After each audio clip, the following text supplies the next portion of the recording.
दुनिया ये तो जानती है कि चीन अपने छोटे पड़ोसी देश ताइवान पर बुरी नजर रखता है, लेकिन अब चीन कोरोना महामारी के इस दौर में अपनी सारी सीमाएं लांघकर ताइवान को धमकी दे रहा है कि अगर ताइवान को स्वतंत्र बनने से रोकने का कोई दूसरा विकल्प नहीं बचा तो उस पर हमला कर दिया जाएगा। इस पर ताइवान ने पलटवार करते हुए कहा है कि युद्ध की धमकी देना अंतर्राष्ट्रीय कानूनों का उल्लंघन है।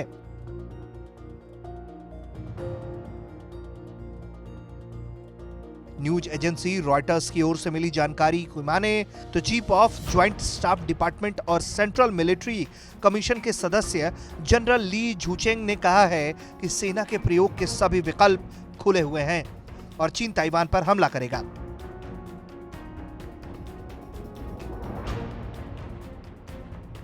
साल 2005 में आए इस कानून के बाद से ही चीन को ताइवान के खिलाफ कानूनी आधार पर मिलिट्री एक्शन लेने की मंजूरी मिल गई थी और ताइवान चीन से बाहर निकलता है या फिर ऐसा करता हुआ प्रतीत होता है तो उस पर मिलिट्री एक्शन संभव है।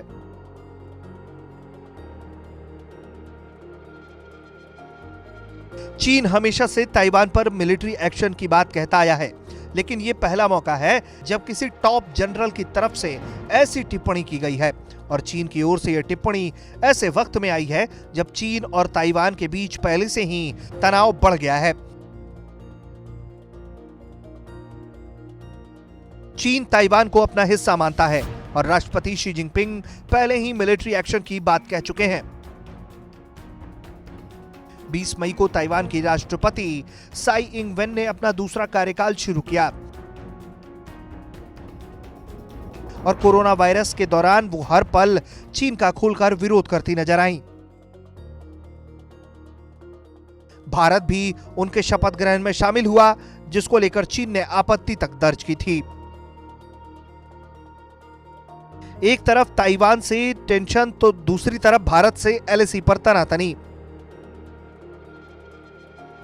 और वही हांगकांग के कारण पूरी दुनिया की नजरों में चीन खटक रहा है।